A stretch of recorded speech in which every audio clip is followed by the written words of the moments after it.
가장 가깝지만 가장 먼 이름, 형제. 세상에 태어나 가장 먼저 맺는 인간관계이자 부모님 다음으로 피를 나눈 소중한 존재가 바로 형제자매입니다. 어릴 적엔 한 이불을 덮고 자며 사소한 과자 하나도 나눠 먹던 사이였죠. 우리 나중에 커서도 서로 도우며 살자라던 약속은 세월의 풍파 속에 어디로 사라진 걸까요?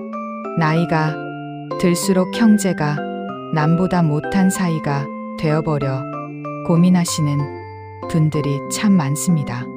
명절이 다가오면 반가움보다 이번엔 또 무슨 말을 들어야 하나 하는 걱정이 앞서고 전화를 할까 말까 망설이다가 결국 휴대전화를 내려놓게 되는 현실.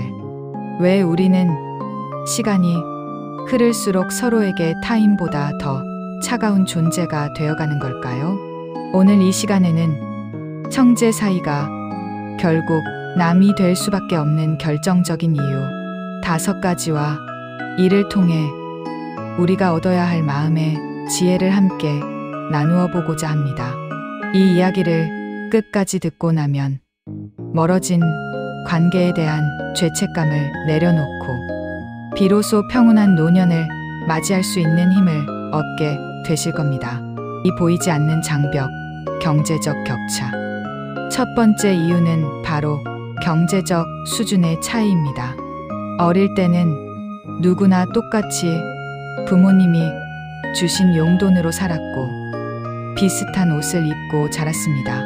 하지만 성인이 되어 각자 가정을 꾸리고 수십 년이 흐르면 누구는 성공한 사업가가 되어 있고 누구는 하루하루 생계를 걱정하는 처지가 되기도 합니다. 문제는 이 경제적 격차가 형제 사이에 보이지 않는 계급을 만든다는 점입니다. 잘 사는 형제는 나름대로 배려한다고 이번 모임 비용은 내가 낼게. 너는 형편도 어려운데 신경 쓰지 마라고 말합니다. 하지만 듣는 입장에서는 그 배려가 오히려 자신의 처지를 확인사살하는 비수가 되어 돌아옵니다. 함께 모여도 화제는 자연스럽게 돈과 소비로 흐릅니다.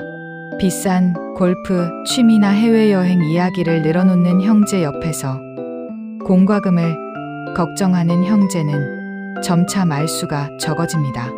결국 너와 나는 사는 세상이 다르다는 자각이 드는 순간 형제라는 유대감은 순식간에 무너지고 맙니다. 효도라는 이름의 독박, 부모 간병. 두 번째 이유는 부모님 간병 문제입니다. 부모님이 건강하실 때는 화목하던 형제들도 부모님이 병석에 눕게 되면 갈등이 폭발합니다. 대개는 형편이 조금 덜 여유롭거나 부모님 댁 근처에 산다는 이유로 한 명에게 간병의 짐이 몰리게 됩니다. 독박 간병을 하는 형제는 자신의 삶을 포기한 채 밤낮으로 부모님을 돌봅니다. 하지만 멀리 사는 다른 형제들은 우리는 돈을 보내주지 않느냐, 혹은 가까이 있는 내가 하는 게 당연하다는 식으로 방관하곤 하죠. 간병하는 이가 정말로 원하는 것은 큰 돈이 아니라 자신의 고생을 알아주는 진심 어린 위로와 단 며칠간의 휴식입니다. 명절이나 제사 때 잠깐 들러 부모님 얼굴이 안 좋아졌다며 훈수만 두는 형제를 볼 때 간병하던 이의 마음속에는 깊은 원망이 쌓입니다. 부모님이 돌아가신 뒤 이 원망은 결국 다시는 보고 싶지 않다는 절교의 선언으로 이어지는 경우가 허다합니다. 믿음이 배신으로 형제 간의 돈거래. 세 번째 이유는 돈거래입니다. 남한테 빌리느니 형제한테 빌려라. 혹은 형제 좋다는 게 뭐냐는 식의 아니란 생각이 관계를 망치는 지름길입니다. 형제니까 믿고 차용증 없이 큰 돈을 내어주지만 막상 갚을 때가 되면 상황이 묘하게 변합니다. 빌린 사람은 형편이 나아지면 갚겠다며 차일피일 미루다가 나중에는 오히려 빌려준 형제를 야박한 사람으로 몰아세웁니다. 잘 사는 내가 형제한테 그 정도도 못해주냐는 식의 적반하장 태도에 빌려준 이는 억장이 무너집니다. 가장 가까운 사람에게 당한 경제적 배신은 타인에게 당한 것보다 수만 배 더 아픕니다. 결국 형제 간의 의리는 온데간데 없고 법정 다툼을 하거나 평생 원수가 되어 살아가는 안타까운 사례가 우리 주변에 너무나 많습니다. 마지막 민낯이 드러나는 순간 유산 분쟁. 네 번째 이유는 유산 분쟁입니다. 부모님이 남기신 재산은 형제 관계의 마지막 시험대와 같습니다. 평소에는 점잖던 형제들도 유산 앞에서는 무서운 욕심을 드러내곤 합니다. 내가 장남이니까 더 가져야 한다. 내가 부모님을 모셨으니 이 집은 내 거다. 출가 외인인 딸은 빠져라. 등 저마다의 논리를 내세우며 한 푼이라도 더 차지하려고 다툽니다. 부모님의 유품을 정리하기도 전에 통장 잔고부터 확인하는 형제들의 모습에서 우리는 깊은 환멸을 느낍니다. 부모님이 생전에 피땀 흘려 일군 재산이 자식들의 싸움터가 되는 것을 보면 참으로 허망한 일입니다. 유산으로 인해 갈라선 형제들은 부모님의 기일조차 따로 챙기며 남보다 못한 사이로 남게 됩니다.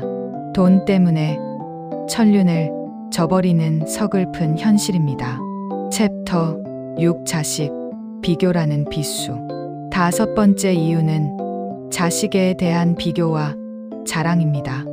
나이가 들면 내 인생보다 자식의 인생이 더 중요해집니다. 형제들이 모인 자리에서 자식 자랑은 빠지지 않는 단골 메뉴죠. 어느 대학에 갔는지, 어떤 직장에 다니는지, 연봉은 얼마인지가 곧 부모의 성적표처럼 여겨집니다.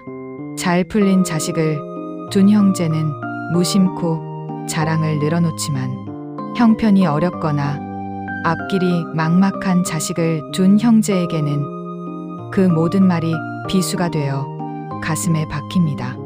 누구네 아들은 이번에 승진했다더라. 누구네 딸은 명품 가방을 사줬다더라. 하는 말들이 들려올 때마다 소외감과 자괴감은 커져만 갑니다. 자식의 아픔을 자기 일처럼 느끼는 부모 마음을 형제가 헤아려 주지 못하고 비교의 대상으로 삼을 때 그 관계의 끈은 여지없이 끊어지고 맙니다. 남의 자랑은 참아도 형제의 자랑은 참기 힘든 것이 솔직한 인간의 본성이기도 합니다. 멀어져도 괜찮다. 그것 또한 순리다. 그렇다면 우리는 이 멀어진 관계를 어떻게 받아들여야 할까요? 많은 어르신이 형제와 소원해진 것에 대해 부모님께 죄송해하거나 스스로를 자책하시곤 합니다. 하지만 여러분, 너무 괴로워하지 마세요.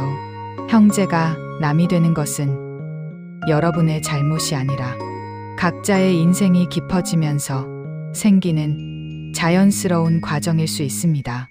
어릴 때는 한 지붕 아래 운명 공동체였지만 어른이 된 후에는 각자의 가정을 지켜야 하는 이해관계자가 된 것입니다.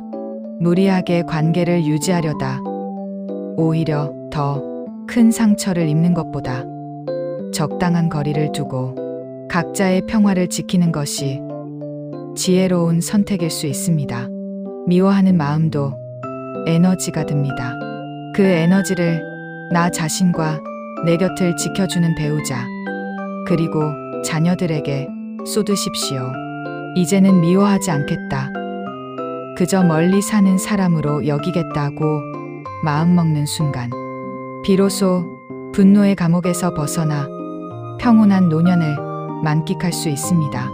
나를 위한 노년의 평화. 결국 인생은 혼자 왔다가 혼자 가는 길입니다. 피를 나눈 형제라 할지라도 내 마음의 평화를 깨뜨린다면 잠시 거리를 두는 것이 맞습니다. 과거의 좋았던 추억은 사진첩에 간직하고 현재의 괴로움은 과감히 내려놓으시길 바랍니다. 억지로 화해하려 애쓰지 마세요. 시간이 흐르고 마음의 앙금이 가라앉아 자연스럽게 마주할 날이 온다면 그때 웃으며 인사하면 됩니다. 만약 그날이 오지 않는다 해도 당신의 인생이 실패한 것은 아닙니다. 당신은 그동안 최선을 다해 형제들을 사랑했고 부모님께 도리를 다했으니까요. 오늘 이 이야기가 여러분의 무거운 마음을 조금이나마 덜어드렸기를 바랍니다. 형제 때문에 밤잠 설치던 날들을 뒤로하고 오늘부터는 오로지 당신의 행복만을 생각하는 따뜻한 하루가 되시길 기원합니다. 지혜로운 100세 시대를 살아가는 여러분을 진심으로 응원합니다. 감사합니다.